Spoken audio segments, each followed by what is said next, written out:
La diffusion vient de démarrer. Tous les participants sont en mode écoute seul.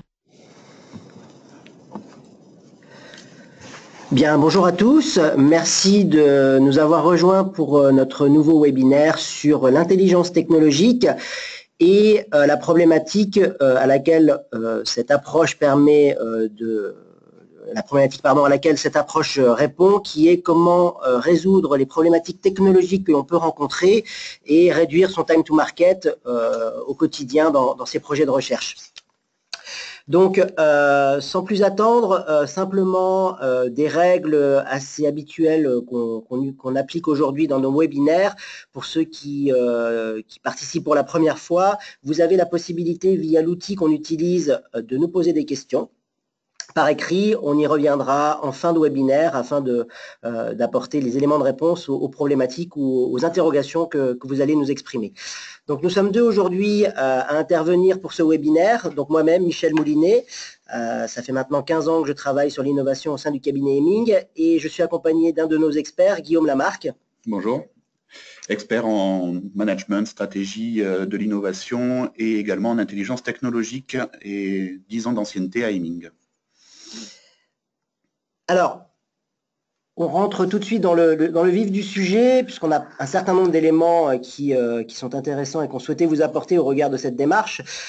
Tout d'abord, quand on s'interroge sur la logique et pourquoi rentrer dans cette démarche d'intelligence technologique, on est, ou en tout cas l'ensemble des entreprises vont se retrouver aujourd'hui dans un contexte assez compliqué, avec un certain nombre de problématiques, une complexité technologique qui est grandissante, une concurrence qui est de plus en plus féroce, beaucoup d'informations qui aujourd'hui est accessible et qui nécessite d'être analysée, traitée.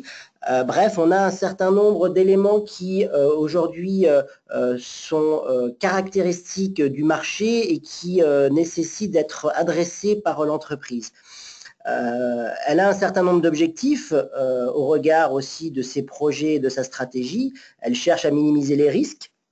Elle cherche à aller plus vite. On est dans une concurrence aujourd'hui qui est mondiale, donc réduire le temps de développement, accélérer le time to market, ce sont des éléments essentiels pour une entreprise. Il est nécessaire donc d'anticiper, de faire les bons choix stratégiques. Bref, on voit qu'au regard d'un contexte marché qui donne beaucoup d'informations, on est aussi face à une concurrence accrue et donc les outils ou les démarches d'intelligence technologique viennent alors se justifier pour analyser rapidement toutes ces données et voir qu'est-ce qu'il est essentiel d'adresser, avoir la bonne data pour prendre les bonnes décisions.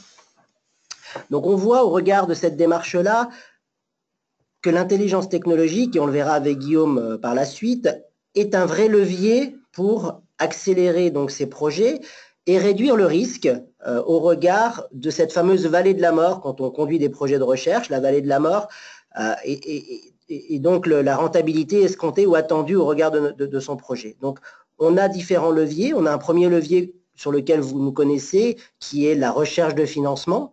On a un second levier qui est finalement l'ensemble des éléments qu'on peut mettre en œuvre pour mieux piloter son management de l'innovation. Et on a un troisième levier qui est l'intelligence technologique et comment cette démarche d'intelligence technologique autour des outils Big Data aussi peut venir réduire le coût d'investissement et réduire également la vallée de la mort ou la durée de cette fameuse vallée de la mort pour ces projets de recherche. Alors, comment mettre en œuvre cette démarche? À quoi ça sert? Je vais passer la parole à Guillaume. Alors, derrière le vocable intelligence technologique, qu'est-ce qui se cache exactement? C'est un concept assez nouveau qui englobe généralement trois volets. La veille technologique et la prospective, que l'on connaît bien, qui va servir aux entreprises à identifier de nouvelles idées de développement ou de nouveaux territoires à explorer, anticiper également les problèmes techniques et réduire les risques d'échec du projet, ou encore identifier et capter les technologies émergentes. À part cela, le technology scouting, qui est peut-être un concept un peu nouveau, notamment en France. Le technology Le scouting, qu'est-ce que c'est? Ça vise à identifier avant tout et à s'approprier en fait des technologies, des talents, des compétences, savoir-faire, procéder en fait, de manière à les intégrer dans sa chaîne de valeur et d'en faire ensuite un process qui va permettre de créer de la valeur. À quoi ça sert finalement technologie scouting pour les organisations et les entreprises d'aujourd'hui? À résoudre ces problématiques techniques en cours de projet notamment, bien évidemment, mais également à étendre son réseau de fournisseurs et de partenaires technologiques, voire même de sous-traitants technologiques, faciliter l'insourcing technologique, très important pour le marketing de l'innovation, mais également cibler les talents et les expertises ou encore valoriser ces technologies. Et enfin, troisième volet à l'intelligence technologique, puisqu'on parle d'innovation, c'est également avoir une démarche de veille concurrentielle et de veille marché. Ça va permettre de comprendre la stratégie d'innovation, par exemple, de ses concurrents, mais également d'évaluer les forces et les faiblesses vis-à-vis de son écosystème technologique dans une démarche, par exemple, de benchmarking. Identifier les nouvelles applications pour ces technologies et savoir-faire, très important si une entreprise est sur des marchés matures, par exemple, et souhaite diversifier en fait ses technologies et ses compétences à d'autres marchés. Saisir les opportunités marché et créer des barrières à l'entrée pour ses concurrents, ou encore mesurer l'impact d'une technologie émergente ou d'un nouvel entrant sur son modèle d'affaires, dans le cadre d'études donc d'impact ou d'opportunités. Pour revenir plus spécifiquement aux technologies scouting, ce qui est important de comprendre, c'est que ce volet-là ne sert pas uniquement à viser et à rechercher des technologies ou des nouveaux services ou encore des nouveaux procédés, mais aujourd'hui le technology scouting s'étend également à la recherche de talents. Alors, c'est des jeunes docteurs, ça va être des thèses chiffres par exemple, des post-docs, des doctorants en conseil, mais ça s'étend en fait à toutes les parties prenantes internes à l'innovation dans une entreprise. Ça peut être également, bien évidemment, des chercheurs ou des techniciens de recherche. Alors l'intelligence technologique, à quoi ça sert? Alors il y a deux volets qui dépendent avant tout de l'avancement de votre projet. Tout d'abord, l'intelligence technologique va vous permettre d'utiliser les données technologiques du passé proche pour comprendre le présent et anticiper le futur à moyen terme. Un peu comme un travail en fait d'historien qui va aller chercher dans le passé proche pour essayer d'anticiper un peu l'avenir. C'est généralement ça qui est mis en œuvre dans les centres de veille technologique. Chose nouvelle par contre, l'intelligence technologique est également un outil d'aide à la décision pour glaner le maximum d'informations technologiques pour prendre des décisions stratégiques et réorienter par exemple sa stratégie de l'innovation.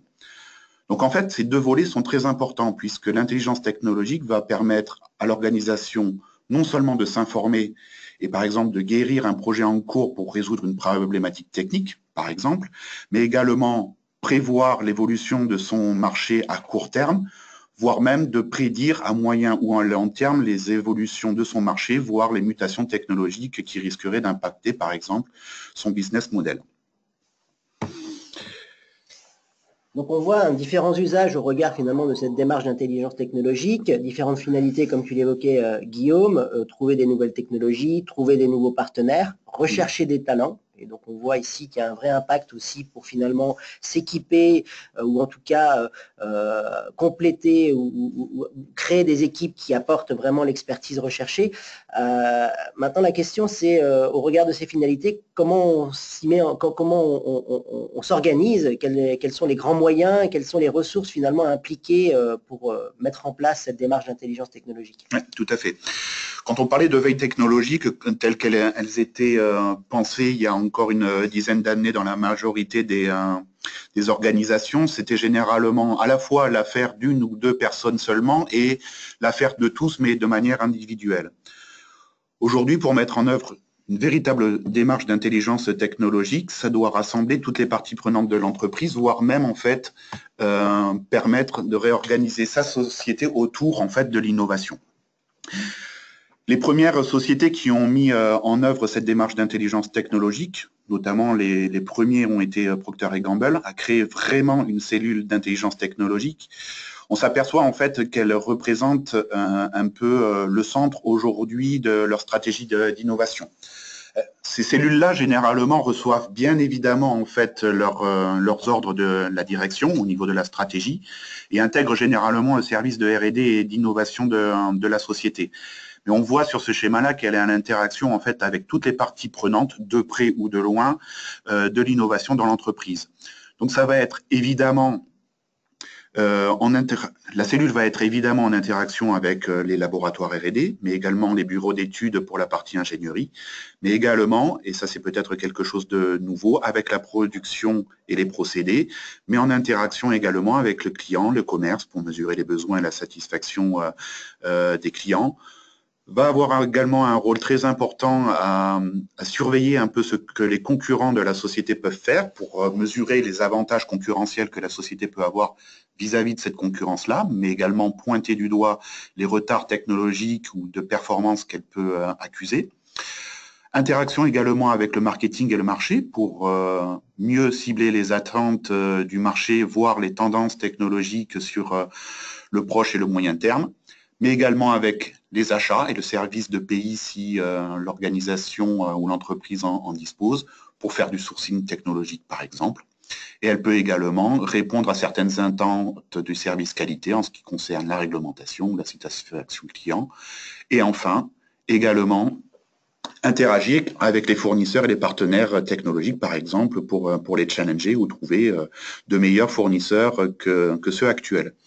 Donc, ce qui est important de retenir dans ce schéma-là, c'est qu'aujourd'hui, en fait, la cellule d'intelligence technologique est réellement un rôle central, en fait, pour mettre en œuvre la stratégie de l'innovation dirigée par la direction, et elle peut répondre à des besoins internes et externes extrêmement vastes au niveau de la société, mais également de son écosystème tout entier. La question qui se pose du coup, c'est quelles vont être réellement les personnes qui vont intégrer cette cellule d'intelligence technologique. Alors, ce sont des profils extrêmement généralistes, mais assez difficiles à trouver aujourd'hui sur le marché, puisqu'il faudrait que le profil idéal des membres de cette cellule d'intelligence technologique dispose de plusieurs compétences importantes. Évidemment, au premier lieu, c'est le côté scientifique et technique qui est recherché, mais également l'expérience.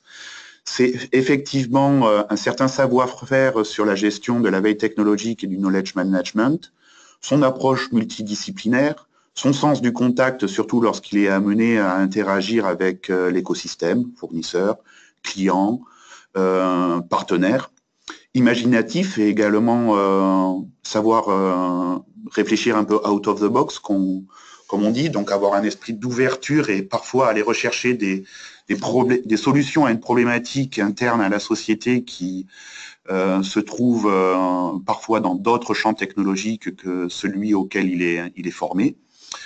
Et il doit également être formé dans une certaine mesure à la propriété industrielle, notamment lorsqu'il doit exploiter par exemple des bases brevets.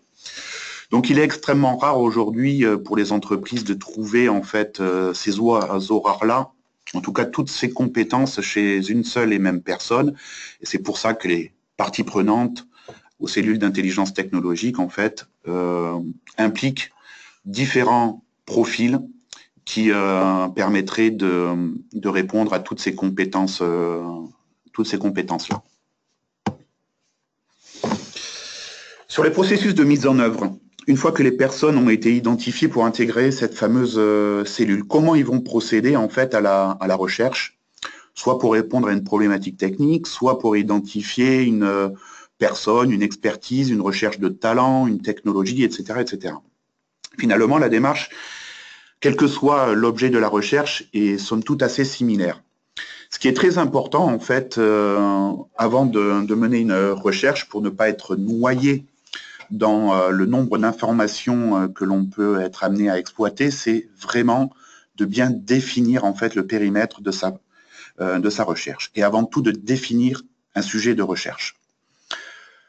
Généralement, une problématique industrielle, quelle qu'elle soit, peut se décliner en 3 types de problématiques. Une problématique scientifique, une problématique technologique, voire une problématique technique. Elle ne recouvre pas forcément ces 3 problématiques-là, mais en tout cas, c'est à chaque fois des nuances qui permettent de décomposer cette problématique industrielle en ces 3 problématiques techniques, technologiques et scientifiques. On se posera toujours la question de savoir quel est le produit, le service ou le procédé qui est développé dans cette problématique industrielle. Quels sont les marchés, les applications visées? Quel est réellement l'objet de l'étude de cette problématique-là? Quelle est la technologie mise en œuvre et notamment son niveau de maturité technologique? Sur quels paramètres technologiques ou procédés doit-on jouer? Quel est le procédé ou la méthode qui est mise en œuvre? Quelles sont les performances, encore une fois, qui peuvent être attendues? Une fois qu'on a déconstruit en fait cette problématique industrielle en véritable sujet de recherche qui devra être mené par la cellule d'intelligence technologique, le plus important est évidemment de recenser les informations qui seraient déjà disponibles en interne dans la société. Ça paraît être une palissade, mais combien de sociétés se sont aperçues souvent que les réponses à leurs problématiques techniques, les solutions à leurs problématiques techniques étaient déjà en fait disponibles dans leurs propres entreprises, mais simplement par des problèmes de communication ou de recensement des compétences, savoir et savoir-faire, mais ne disposaient pas, ne savaient pas qu'elles savaient finalement. Donc, très important, recenser les informations déjà disponibles et surtout les cartographier. Troisième question qu'on doit se poser, quelle va être la zone géographique sur laquelle on va chercher l'information qui est manquante? Quelle couverture temporelle? C'est-à-dire, généralement, quelles sont les années sur lesquelles je dois aller chercher en fait l'information? Ça dépend, la réponse à cette question dépend généralement de l'obsolescence technologique qui nous est imposée. Si on est sur des technologies extrêmement matures, c'est pas la peine d'aller chercher 20, 30 années dans le passé pour trouver une solution qui serait peut-être surannée aujourd'hui. Et enfin, très important, quels sont les critères qui vont me permettre de qualifier la justesse ou la pertinence de mes résultats une fois que j'aurai cherché? Une fois qu'on a défini en fait à la fois le sujet de sa recherche et finalement le cahier des charges, si on peut dire, de la recherche, il va falloir ensuite identifier les sources d'information et les méthodes de recherche qui vont permettre de trouver rapidement l'information recherchée. Donc ça peut se faire assez facilement en utilisant l'échelle TRL, donc une échelle de maturité technologique. Et la question va se poser, est-ce que je suis plutôt à rechercher une technologie future ou émergente, une technologie démontrée et en développement, ou une technologie plutôt intégrée et qui me permettrait de l'intégrer clé en main? Une fois qu'on a répondu à cette question essentielle, on va pouvoir sélectionner par exemple un profil particulier de partenaire. Soit on va se mettre à la recherche de partenaires académiques, soit chercher des démonstrateurs, des intégrateurs, des pilotes, des assembleurs ou encore des producteurs. Se posera également la question de la couverture géographique et puis des critères de qualification des résultats. Où c'est qu'on va chercher? Dans 40% des cas, les entreprises cherchent de l'information, en tout cas des solutions à leurs problématiques, dans les écosystèmes qu'ils connaissent déjà. Donc, c'est généralement des savoirs et des savoir-faire internes, les marchés qu'ils connaissent bien, des produits et clients qu'ils connaissent déjà ou des partenaires et fournisseurs qu'ils ont déjà intégrés dans leur chaîne de valeur. Aujourd'hui, dans une démarche d'innovation ouverte, de plus en plus d'entreprises en fait font appel à des écosystèmes extérieurs, c'est-à-dire qui leur sont encore aujourd'hui inconnus. La question est de savoir en fait comment ils vont aller capter de l'information sur des écosystèmes qu'ils ne connaissent pas encore. Les méthodes traditionnelles généralement mises en œuvre recouvrent pour 90% des sociétés, en tout cas font appel à la participation à des salons ou des conférences, à des connaissances personnelles, à des médias spécialisés ou encore à la formation. Ces méthodes traditionnelles posent un certain nombre de problèmes et de limites, notamment comme ce sont des canaux finalement assez ciblés. L'information qui est récupérée par ces canaux de communication-là sont généralement non exhaustifs. Ils sont centrés sur des écosystèmes existants. Ils sont généralement également chronophages et assez coûteux parce que finalement, ils n'offrent accès qu'à une information parcellaire. Et c'est également très difficile de qualifier l'information qui est véhiculée par ces canaux-là. Aujourd'hui, de plus en plus de sociétés, du coup, font appel à de nouvelles techniques, voire même de nouvelles technologies de l'information et de la communication pour essayer de résoudre ces problèmes et outrepasser ces limites-là. Ces sociétés, généralement, investissent beaucoup de temps à exploiter les réseaux sociaux professionnels, comme LinkedIn, Viadeo ou Twitter. Investissent également financièrement cette fois dans des bases spécialisées en technique et en technologie. Et également font appel à des logiciels, des surcouches logicielles, généralement basées sur des technologies Big Data et Data Mining pour gérer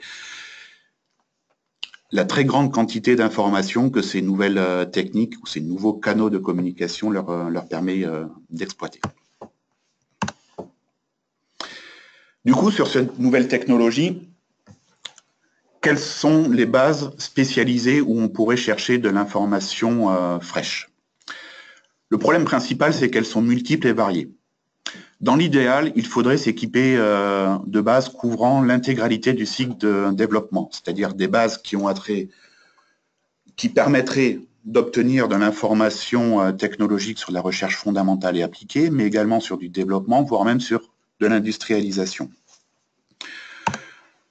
Les bases externes, en fait, qui permettent de recouvrir tout ce cycle de développement, seraient, dans l'idéal, s'abonner à des bases de production scientifique, donc des articles scientifiques, mais également des thèses, des habilitations à diriger la recherche, des rapports de laboratoire, des rapports scientifiques, etc., etc. Mais également, pour couvrir le développement et l'industrialisation des bases brevets, sur la phase d'industrialisation également des bases qui permettra d'avoir de l'information marché, et enfin, tout un couteau suisse de bases qui se regroupe sous le vocable littérature grise. Et la littérature grise correspond en fait à toutes les bases qui sortiraient en fait du circuit traditionnel de l'édition scientifique. Donc ce sont avant tout des bases spécialisées, par exemple les techniques de l'ingénieur, mais également des bases d'open data, des bases de projets collaboratifs, on pense notamment aux bases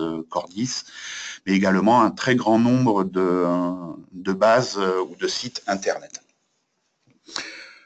S'équiper de ces bases-là, c'est une chose. L'intégrer à son système de knowledge management en est une autre. C'est-à-dire qu'à chaque fois que ces bases sont exploitées, elles devraient en fait être intégrées aux bases internes de l'entreprise et chaque recherche effectuée sur ces bases-là devrait être ensuite implémentée au système de knowledge management de la société. Donc ces bases spécialisées, quelles sont-elles ? Base de publication scientifique, donc c'est le circuit de l'édition scientifique. On va surtout aller chercher dans ces bases-là l'excellence technique, mais ce sont également des bases onéreuses, bien évidemment. Ça peut être également des bases ouvertes, gratuites, certes, mais il faudra se méfier des contenus, puisque généralement ces bases-là donnent accès à des articles scientifiques qui ne sont pas soumis à des comités de lecture. Ou alors des bases comme Google Scholar, qui généralement est déconseillé parce que le corpus en fait offert par Google Scholar est généralement opaque et du coup faiblement qualifié. Les bases brevets sont intéressantes également, notamment l'exploitation des offices nationaux ou au niveau européen d'EspaceNet, parce qu'elles sont gratuites. Malheureusement, leur faiblesse est qu'elles sont très peu ergonomiques. Donc il existe aujourd'hui des moteurs de recherche spécialisés en propriété industrielle qui sont très performants, mais la contrepartie, c'est qu'ils sont également onéreux. Google Patent souffre à peu près des mêmes problèmes que Google Scholar. Il est déconseillé parce que l'algorithme de pertinence, notamment en recherche brevet, est assez opaque.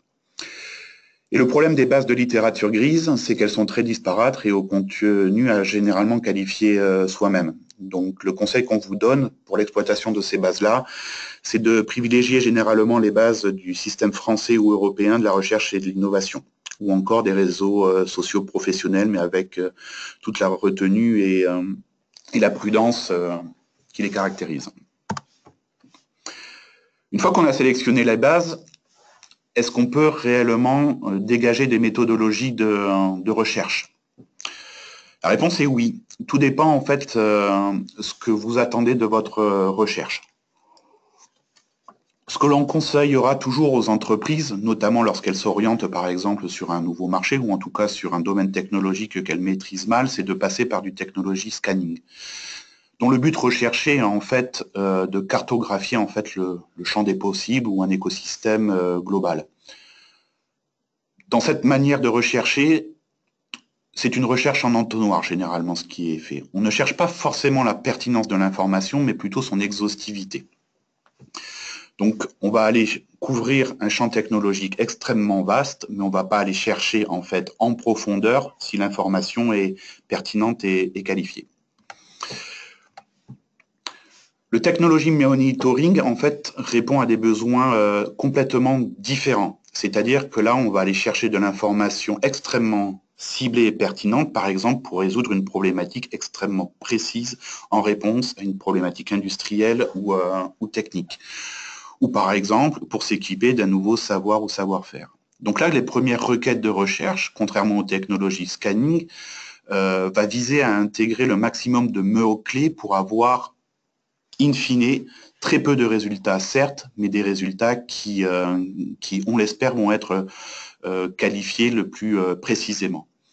Si évidemment, les résultats sont extrêmement peu nombreux, voire inexistants, le technology monitoring va viser de proche en proche et de manière incrémentale au fur et à mesure des recherches à étendre en fait les requêtes, les assouplir et généralement ça se fait en faisant sauter un à un les mots-clés que l'on aura insérés. Et enfin, en dernier lieu, le technology networking est une nouvelle méthode de recherche par diffusion qui vise par exemple à se servir des références que l'on aurait trouvées par exemple sur un article ou un brevet qui nous intéresse particulièrement. Et en exploitant ces références ou les classes CIB d'un brevet par exemple, de proche en proche, on va étendre finalement le domaine d'investigation. Donc c'est une nouvelle méthode de recherche par capillarité qui est notamment mise en œuvre par beaucoup de sociétés qui ont embrassé la démarche d'Open Innovation.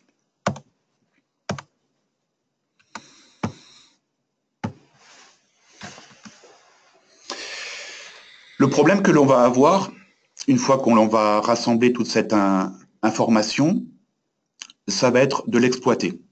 Aujourd'hui, avec l'Internet notamment, plus aucune société n'aura réellement de mal à agglomérer de l'information. Elle aura par contre beaucoup plus de mal à l'analyser, à la traiter et à l'intégrer. Fort heureusement, depuis quelques années, nombre de startups, de sociétés technologiquement innovantes ont réussi à développer des logiciels qui vont pouvoir nous assister à traiter et à analyser cette information-là. Ce sont généralement des surcouches logicielles qui vont traiter de l'information sur des bases de données multiples et multiformats, de manière notamment à lire à votre place, en quelque sorte, le contenu de brevets, de littérature scientifique, voire de pages ou de sites Internet entiers. Donc ces logiciels-là, généralement, contiennent un analyseur sémantique qui va permettre de traiter le contenu, va également présenter un moteur de recherche multibase et de traiter et analyser statistiquement tous les documents sur par exemple plusieurs milliers de documents, vous permettre d'aller chercher l'aiguille dans la botte de foin. Dans l'idéal, évidemment, ces logiciels-là devraient être également interfacés avec le système d'information et le knowledge management qui est déjà mis en œuvre dans votre société. Du coup, la question que l'on nous pose souvent lorsqu'on nous demande conseil sur comment intégrer cette démarche-là dans une société, c'est la question des coûts. Un récent sondage mené par un de nos partenaires démontre qu'aujourd'hui, avec ses seuls moyens, une organisation, une entreprise, dans le cadre d'une recherche d'un partenaire ou d'une technologie donnée, investit entre 6 et 20 000 euros et passe entre 1 et 6 mois de recherche. Ce qui est énorme. L'investissement dans la démarche représente à peu près entre 60 et 70 kg € par équivalent temps plein, en coût environné bien évidemment. Et l'abonnement aux bases de données représente à peu près 15 000 euros par an pour être bien équipé et pour recouvrir tout le cycle de développement. Et enfin, les outils logiciels, tels qu'on vous le présentait il y a quelques minutes de ça, c'est à peu près un investissement de 10 à 15 000 euros par an. Donc, ce sont des coûts qui peuvent avoisiner pour une entreprise qui souhaiterait mener cette démarche-là exclusivement en interne entre 100 et 120 000 euros par an d'investissement. Les principaux critères de décision sur l'investissement à consentir et sur l'organisation qu'il faudrait modeler pour mettre en œuvre cette démarche sont du coup les suivants. Posez-vous d'abord la question du nombre de sujets par an, notamment pour amortir les moyens et les ressources que vous auriez décidé d'investir. Ensuite, sur le retour sur investissement, bien évidemment. Le nombre de projets qui sont en difficulté, par exemple, ou carrément à l'arrêt parce qu'ils affrontent une problématique technique particulière et vous auriez du coup besoin d'aller chercher de l'information à l'extérieur pour la résoudre. Ou le temps moyen de développement également, puisque vous l'avez compris, cette intelligence technologique vise à réduire en fait le temps moyen de développement. Si vous êtes dans une démarche de diversification marché, il est intéressant également de se poser la question du potentiel de ces marchés adressés pour savoir s'il est nécessaire d'investir dans ces cellules d'intelligence technologique. Et enfin, de savoir si la dissémination et le morcellement de l'information sur votre secteur est important ou pas, et si ça nécessite justement d'investir dans des moyens et des hommes qui vous permettraient en fait d'agglomérer et d'analyser cette information morcelée. Pour nombre de nos clients, du coup, qui n'ont pas les coûts l'investissement suffisant, le budget suffisant pour internaliser cette démarche-là, se pose de plus en plus la question de faire externaliser ces études-là. Les intérêts principaux que ces clients voient, c'est la réduction de l'investissement, bien évidemment, mais également l'expertise et la méthodologie qui peuvent être données à cette démarche-là par des acteurs extérieurs, la confidentialité des informations transmises à ces cabinets-là, et également la potentialité de profiter des réseaux de partenaires ou d'informations que des sociétés extérieures pourraient leur faire disposer. Surtout, il y a du coup un certain nombre de questions essentielles à se poser si jamais on souhaite faire externaliser ce type de prestations-là. Le type d'expertise de la cellule externe, c'est-à-dire est-ce que cette cellule-là est spécialisée sur mon domaine technologique en particulier? Au niveau des scouts, en tout cas des consultants qui mèneront la recherche, quelles sont leurs spécialités et leur expérience en la matière? Se posera également la question du prix, bien évidemment, mais qui devra être également mise en perspective avec l'étendue de la prestation. Par exemple, est-ce que la recherche de l'information, elle est nationale, elle est européenne, est-ce qu'elle est mondiale? Quels sont les réseaux privés mis à disposition? Comment cette société extérieure, enfin de quelle base cette société extérieure dispose-t-elle et me ferait bénéficier, etc., etc. Aujourd'hui, du coup, quelles sociétés en fait se sont lancées sur ces prestations d'intelligence technologique? Naturellement, au début, notamment quand les sociétés désiraient d'internaliser, par exemple, une technologie, elles se sont tournées vers leurs services achats, voire des sociétés extérieures du management des achats. Les limites de ces sociétés, c'est qu'elles ont avant tout une approche achat et non plus technique. Donc, lorsque l'on fait appel à ces sociétés-là, par exemple, pour résoudre une problématique technique, elles montrent rapidement leurs limites. On peut également penser que les éditeurs logiciels, ceux qui développent les logiciels, les moteurs de recherche ou les surcouches logicielles qui permettraient de traiter de l'information technologique, pourraient être de bons acteurs. Généralement, ce sont des vendeurs de logiciels et elles font rarement appel à des consultants et du coup, elles proposent très très rarement des prestations d'études et de conseils.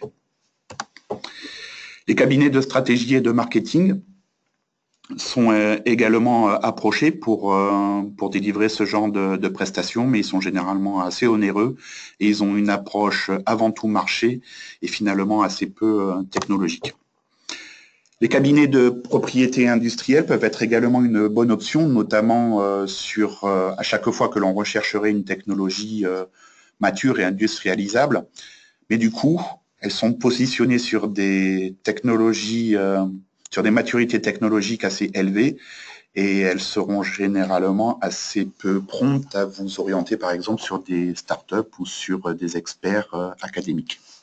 Et du coup, elles ont une approche assez financière et juridique et finalement assez peu technologique. Finalement, il y a assez peu de sociétés qui couvrent l'intégralité de ces besoins aujourd'hui, et il faut être à la recherche généralement des cabinets de conseil spécialisés. Donc si on revient sur finalement cet accompagnement, comme l'évoquait Guillaume, on est finalement au travers de ce qu'on peut proposer sur une logique d'agrégation de l'ensemble de nos réseaux, que ce soit les partenaires locaux, les partenaires nationaux ou européens. On va aussi du coup agréger cette information avec un certain nombre d'outils, de bases de données, et vous le verrez un tout petit peu après par des exemples, mais on va couvrir les bases de données brevets, les bases de données de publication, les bases de données de projets collaboratifs, bref, l'ensemble de ces données qui sont très volumineuses sont analysées par le biais de différents outils pour aller chercher une finesse d'analyse et la data, ou en tout cas l'information la plus précise possible permettant de prendre la bonne décision dans sa stratégie. Donc on utilise aujourd'hui ces outils, ces bases de données. On a, comme vous le voyez à l'écran, un certain nombre d'expertises, de méthodes qui sont celles sur lesquelles on s'appuie maintenant depuis de nombreuses années.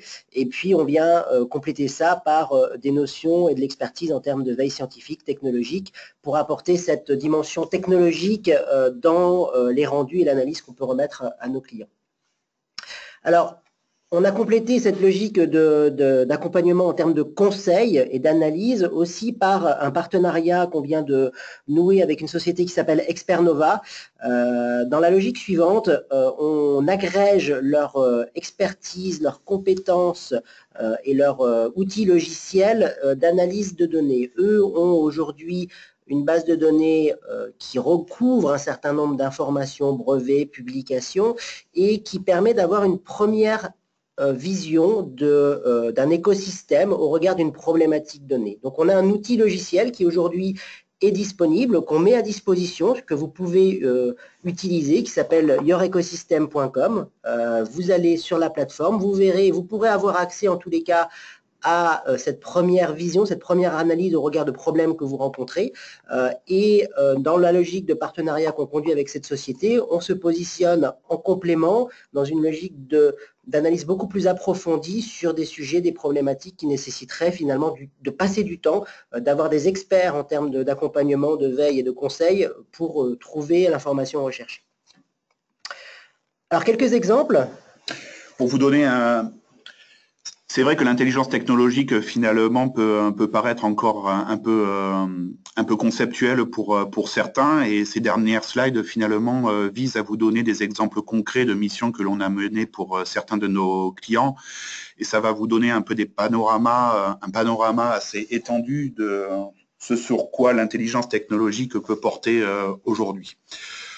Très récemment, si vous avez dans l'idée de développer un nouveau produit avec des fonctionnalités uniques et avez besoin de connaître les marchés qui vous offriraient les meilleures garanties de succès, on peut vous accompagner sur ces questions-là.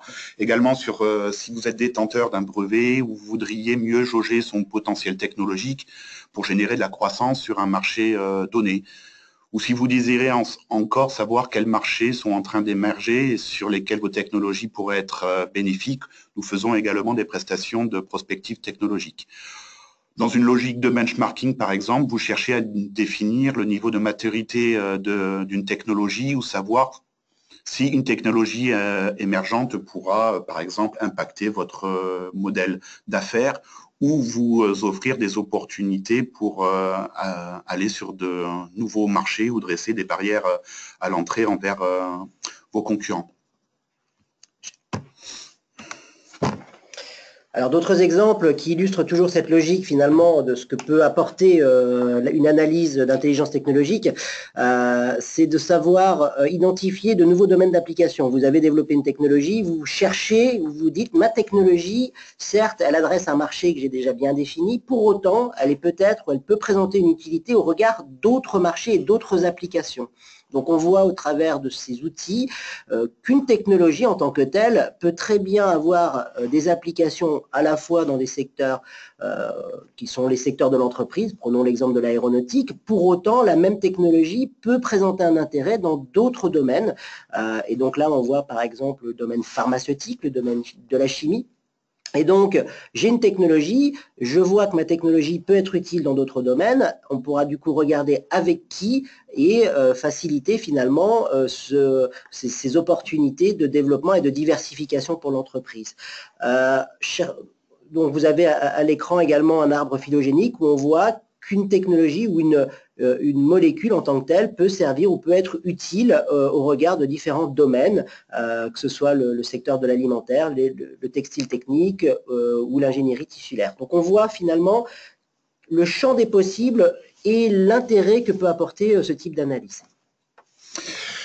Plus largement, et notamment en matière de technologie scouting, vous pouvez être également à la recherche d'un partenaire ou d'un fournisseur technologique qui manquerait à votre chaîne de valeur. En exploitant les bases de brevets, publications, on est capable aujourd'hui de recréer des réseaux de partenaires, savoir qui travaille avec qui, sur quoi, et si vous n'auriez pas intérêt à vous insérer sur un réseau existant. Ça vous permettra également de voir dans le cadre d'une veille technologique concurrentielle avec qui travaillent vos concurrents sur telle ou telle technologie. Vous pouvez également vous servir de ces réseaux de collaboration dans l'optique de monter un projet collaboratif de développement. Il est toujours intéressant de connaître les réseaux existants pour savoir s'il est potentiellement difficile ou pas de l'intégrer ou s'il y a des réseaux de collaboration privilégiés entre sociétés ou entre sociétés et académiques. C'est également très important de mesurer les réseaux de collaboration également jusqu'à cartographier finalement un écosystème dans la vue d'une intégration future. Voilà, donc nous arrivons à la fin de ce webinaire. Simplement une slide pour vous montrer l'ensemble des domaines d'expertise sur lesquels nous intervenons, de la stratégie d'innovation. Donc on évoquait l'intelligence technologique aujourd'hui. On intervient également de manière plus large sur tout ce qui va toucher au pilotage de portefeuille de projet, à l'organisation, au processus autour de l'innovation et au financement de l'innovation en tant que tel. Donc nous sommes 425 experts au niveau international. Voilà, avec plus de 30 ans d'expérience aujourd'hui sur ces sujets. On a fini sur notre présentation. Donc on va simplement, avant de finir ce webinaire, revenir vers les questions que vous auriez pu nous poser. Alors, je parcours une question qui est la suivante. Les méthodes que vous venez de présenter permettent-elles d'aider une entreprise dans sa stratégie de développement à l'international? Oui, tout à fait.